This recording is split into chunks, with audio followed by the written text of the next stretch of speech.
Today, I sat down with Secretary of State Mike Pompeo to talk about an historic meeting on religious persecution the State Department's put together for next week. But first, we had some other hot topics to discuss. Mr. Secretary, thank you for your time today. We're here to talk about an historic meeting that you've gathered next week on persecuted religious minorities around the globe. But first, I want to get to some news of the day. Yes, let's talk about Russia. What do you make of the assessment? Our president appeared weak, standing next to President Putin in Helsinki, and even allegations by lawmakers that he must, quote, have something on our president for him to be acting this way. Well, Shannon, thanks for having me on today. I think those allegations are absurd.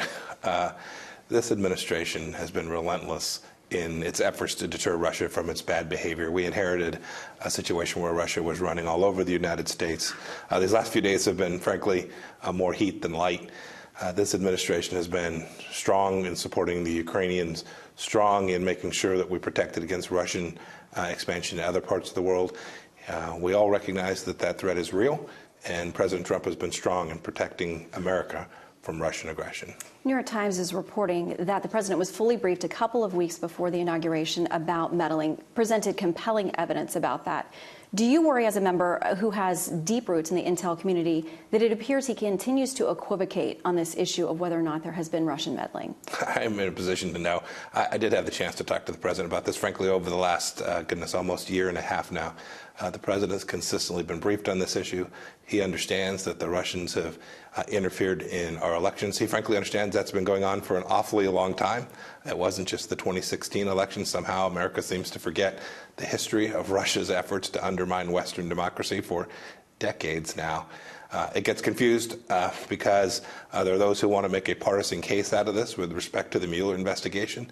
The president understands what Russia did in our elections in 2016, and he has empowered each of us to make sure that it doesn't happen again in the 2018 or 2020 elections here in the United States as well. And looking at those things moving forward, the president was asked repeatedly yesterday by a member of the press corps about whether he believes meddling is still ongoing.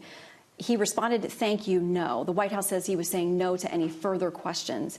Do you believe Russia is still meddling in our elections? I have great confidence that the Russians will try and undermine Western democracy in 2017, 2018, 2019, and for an awfully long time. It is our responsibility as leaders of the United States government to do all that we can to deter them from interfering with us, not only in our elections, but more broadly as well. The Russian ambassador to the U.S. is now saying that there were, quote, important verbal agreements made in the private conversations between our presidents. Can you tell us anything about those? Well, I'm not sure I'd take the Russian ambassador's word for a whole lot.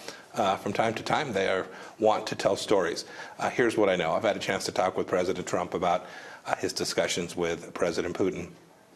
There was progress made on a handful of fronts, agreements to try and work more closely on counterterrorism, an effort to begin conversations around arms control to prevent the spread of nuclear proliferation. There were lots of things discussed. There remains a great deal of work to do, but the president accomplished one of his goals, which was to create a way where the two leaders of these important countries can have positive, constructive conversations that surround these incredibly important issues. There'll be lots of places our two countries' interests and values diverge. President Trump's deeply aware of that. Any chance this administration would actually entertain the idea of allowing Putin or anyone from his team to have the ability to question or have physical custody of people like our former ambassador, McFaul, or other DHS officials who have clearly been investigating things that are not beneficial to the Putin regime? None. Okay. Let's talk North Korea, because tomorrow you head to the UN to have discussions. I answered that question, Shannon, that quickly because I've watched the noise these last few days. The president's been very resolute. He understands precisely who it is we're dealing with in Russia. He gets it. He's trying to take opportunities, places where we find we can work together, and put America in a position to do the things he wants to do on behalf of the American people. Okay, North Korea. Tomorrow you head to the UN to have discussions about our ongoing conversations with them. What do you make of the reports and assessments that North Korea has no intention at all of getting rid of their nuclear ambitions or their program? No one's been closer to that than I have. So everyone else is simply speculating about what's taken place today. I've been there. The North Koreans have consistently reaffirmed their commitment, the commitment that Chairman Kim made to President Trump. No one was under any illusion that this was going to happen in hours or days or even weeks. It's going to take time to achieve this outcome. We hope for a brighter future for the North Korean people. And if Chairman Kim continues to follow through on his commitment, the people of North Korea will have a brighter future. Let's talk about the historic meeting that you've put together, the ministerial level meeting addressing religious freedom and persecution around the globe. Why was it important to you to do that? Religious freedom is a fundamental human right. The State Department of the United States of America ought to be in the lead in promoting that religious freedom around the world. Shannon, not every country has the religious freedom we have here in the United States. Individuals are punished for their beliefs, or frankly, the absence of their beliefs. We ought to promote that around the world. I want the United States and our State Department to be front and center talking about religious freedom. Not every country will get to the place we want, but I'm confident that if we focus on this as part of American diplomacy, we can make the religious freedom for individuals all across the world at least a little bit better. We have the case of the American pastor, Andrew Brunson, who is being held in Turkey. Again, yesterday, denied freedom as what many are calling a sham trial continues on with him. Turkey is a NATO ally of ours. What can we do about that situation? There's been enormous work done by this administration to try and gain the release of Pastor Brunson. We also have others held in Turkey, other Americans others who worked for the United States held in Turkey today. We're working diligently on that case, and frankly, every place an American is held. This is one example of why religious freedom matters. We're going to have over 80 delegations here at the State Department in a handful of days, 40 of my counterparts, foreign ministers. This is a historic opportunity. The Vice President will be speaking at the event.